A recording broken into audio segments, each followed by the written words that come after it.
Ronaldo nilai Piala Dunia tidak penting. Cristiano Ronaldo menilai Piala Dunia tidak jadi patokan untuk bisa menjadi pemain top. Soal Piala Dunia, Cristiano Ronaldo tidak setuju jika ajang itu jadi patokan untuk bisa menjadi pemain top sekaliber greatest of all time. Ronaldo mengaku dirinya sudah punya banyak trofi.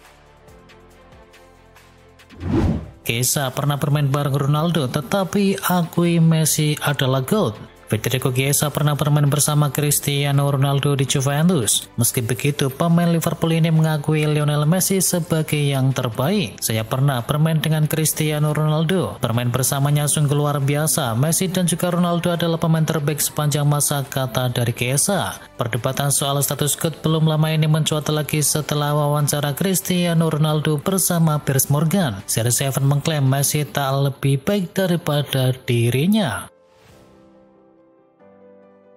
Finalisima Messi versus Lamine Yamal digelar di Qatar. Finalisima yang mempertemukan Argentina versus Spanyol kabarnya akan digelar di Qatar Maret 2026. Tetapi itu tergantung nasib dari tim Matador di ajang kualifikasi Piala Dunia. Dilansir dari Marca, ada bocoran finalisima digelar di Stadion Lusail Doha, Qatar di tanggal 27 Maret 2026.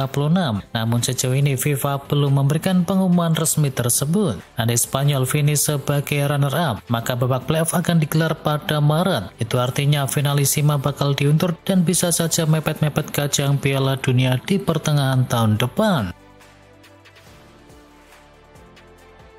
Alejandro Garnacho dianggap belum pantas main di klub besar seperti Chelsea. Winger muda Chelsea Alejandro Garnacho mendapatkan kritikan tajam terkait aspek permainan yang dinilai belum cukup baik untuk level klub sebesar Chelsea maupun Manchester United. Mantan pemain sayap MU yakni Lee Sharp menilai bahwa masalah utama Alejandro Garnacho terletak pada pengambilan keputusan di area sepertiga akhir lapangan. Lee Kang-in akan catatkan laga ke-100 bersama PSG. Lee Kang-in akan mencatatkan laga ke-100 bersama PSG jika ia diturunkan pada pertandingan melawan Lyon. Lee Kang-in bergabung dengan PSG dari Mallorca di musim panas 2023 dan sejauh ini ia telah menorehkan 13 gol dan juga 12 assist dalam 99 penampilannya bersama Les Parisiens. Kevin Dix cetak gol perdana di Bundesliga. Borussia Mönchengladbach berhasil menang melawan FC Köln. Kevin Dix membuat gol perdananya di Bundesliga Jerman. Kemenangan ini teramat spesial bagi Kevin Dix yang merupakan pemain dari timnas Indonesia. Dia baru bergabung di musim ini dan pada pertandingan ke-10 di Bundesliga akhirnya ia bisa mencetakkan gol. Tambahan 3 poin membuat Mönchengladbach kini naik ke urutan ke-12 dengan koleksi 9 poin. Amorim khawatirkan cedera dari Šeško. Benjamin Šeško dinilai sedang kurang percaya diri. Namun manajer MU yakni Ruben Amorim menyebut bukan kekhawatiran utamanya pada saat ini. Šeško sedang disorot karena produktivitas golnya yang minim. Usai didatangkan dari RB Leipzig pada musim panas tahun lalu, Šeško baru mencetakkan 2 gol dari 11 penampilannya. Šeško sendiri tak mampu menuntaskan pertandingan saat berhadapan dengan Tottenham karena mengalami cedera lutut.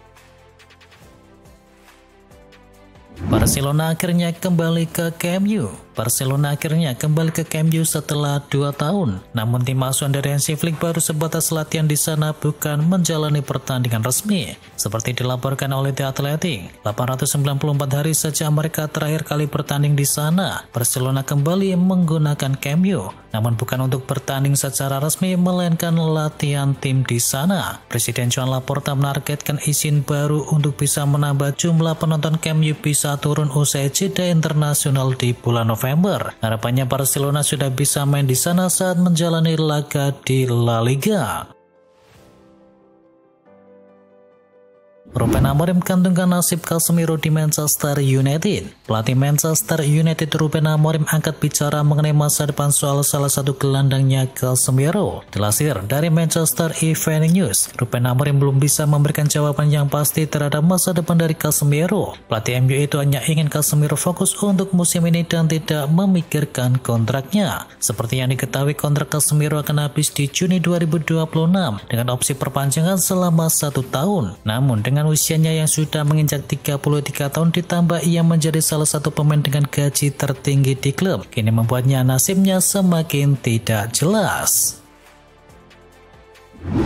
punya lebih dari 700 kemenangan. Guardiola sebut gila juga. Pep Guardiola sudah punya lebih dari 700 kemenangan sepanjang karirnya. Manajer Manchester City itu sampai kaget mengetahui hal tersebut. Berbicara soal statistik, Guardiola adalah salah satu yang terbaik di eranya. Dia punya 715 kemenangan, 79 imbang, dan 83 kali kalah. Rasio kemenangannya mencapai 71,57%, boleh dibilang akan sulit disamai oleh manajer yang lain. Terkait statistik tersebut, Guardiola mengaku terkejut sebab dia tidak pernah mengira bisa mendapatkan kemenangan sebanyak itu.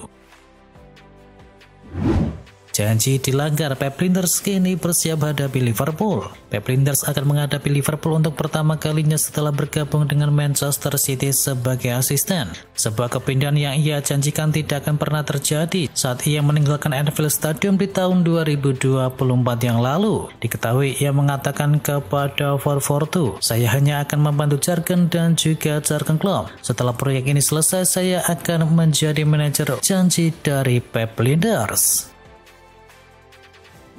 Rodri belum siap main penuh. Pep Guardiola meminta seluruh pihak Manchester City untuk bersabar menghadapi proses pemulihan dari Rodri yang masih belum sepenuhnya merasa fit. Gelandang Spanyol itu baru tampil sekali sebagai pemain pengganti dalam sebulan terakhir dan belum dipastikan bisa tampil menghadapi Liverpool di akhir pekan ini. Menurut Guardiola, Rodri membutuhkan waktu untuk benar-benar mencapai kondisi fisik yang ideal. Liverpool jadi lawan yang pas untuk laga ke-1000 Guardiola. Pep Guardiola akan menjalani partai ke-1000 sebagai pelatih. Guardiola senang karena Liverpool yang menjadi lawan di laga spesial tersebut. Kedua tim lagi berada di 3 besar dengan City menduduki peringkat kedua dengan koleksi 19 poin. Unggul 1 angka dari Liverpool yang menempati urutan yang ketiga. Dan duel ini sudah pasti akan berjalan lebih sengit mengingat rivalitas mereka selama 10 tahun terakhir.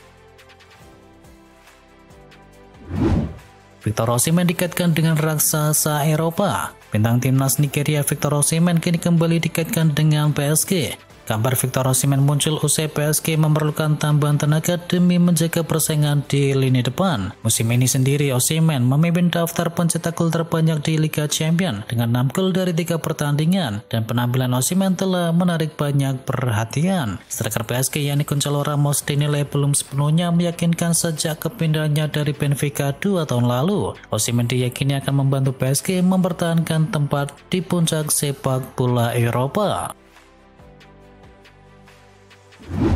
Striker Barcelona jadi incaran serius dari AC Milan. Striker veteran Barcelona yakni Robert Lewandowski telah muncul dengan kuat sebagai target AC Milan dalam pencarian pemain depan mereka. Kontrak Lewandowski dengan Barcelona sendiri akan berakhir pada penghujung musim ini. Kansel Lewandowski pergi dari Barcelona semakin menguat. Pasalnya AC Milan memiliki pengalaman dan kepribadian ke ruang ganti lewat pemain berpengalaman seperti Luka Modric. Menurut laporan dari Sport Management, Milan memang telah bertemu dengan agen dari Lewandowski yakni Beni Zahawi untuk membahas kemungkinan bisa mendatangkannya.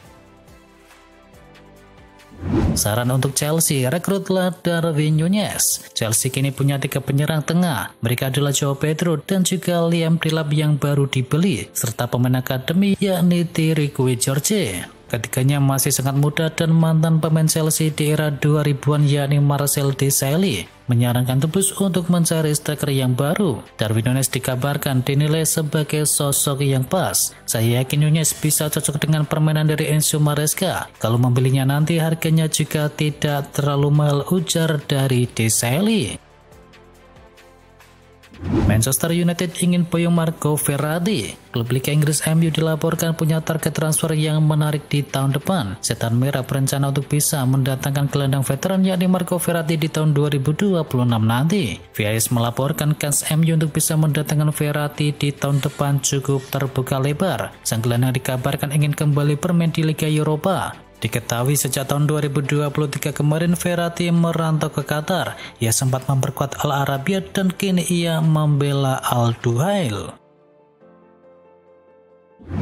Arsenal kena kutukan menit ke-90. Arsenal harus pas membawa pulang 1 poin dari markas Sunderland pada laga lanjutan Liga Premier Inggris. Laga yang digelar di Stadium of Light tersebut berakhir imbang dengan skor akhir 2-2. Tekaner sempat berbalik unggul di babak kedua setelah tertinggal lebih dahulu. Namun gol telat dari Sunderland membuat peluang juara Arsenal kembali terbuka untuk dikejar para rivalnya. Hasil ini membuat posisi Arsenal di puncak klasemen belum sepenuhnya aman. Liverpool dan juga Manchester City kini berpeluang memangkas jarak dalam persaingan gelar juara. The Blues pesta gol di Stamford Bridge. Chelsea kembali meraih hasil gemilang di pekan ke-11 Liga Inggris. Bermain di kandang sendiri, The Blues mengajar Wolverhampton dengan skor telak 3-0. Skuad asuhan dari Enzo Maresca tampil dominan sejak laga awal dan benar-benar menguasai jalannya pertandingan. 3 gol dari Chelsea dicetakkan oleh Malo Gusto, Joao Pedro, dan juga Pedro Neto. Hasil ini membuat Chelsea sementara naik ke urutan kedua klasemen dengan koleksi 20 poin dari 11 pertandingan. Derby telah mulai tanpa pemenang. Juventus kembali gagal memati kemenangan setelah ditanimbang oleh Torino 0-0 pada pekan ke-11 Serie A. Hasil ini menjadi hasil imbang kedua beruntun bagi Juventus setelah sebelumnya ditahan oleh Sporting Lisbon di ajang Liga Champions. Spalletti belum sepenuhnya menemukan kestabilan dalam timnya. Sementara Torino memperpanjang catatan tak terkalahkan mereka menjadi 6 laga beruntun di semua kompetisi.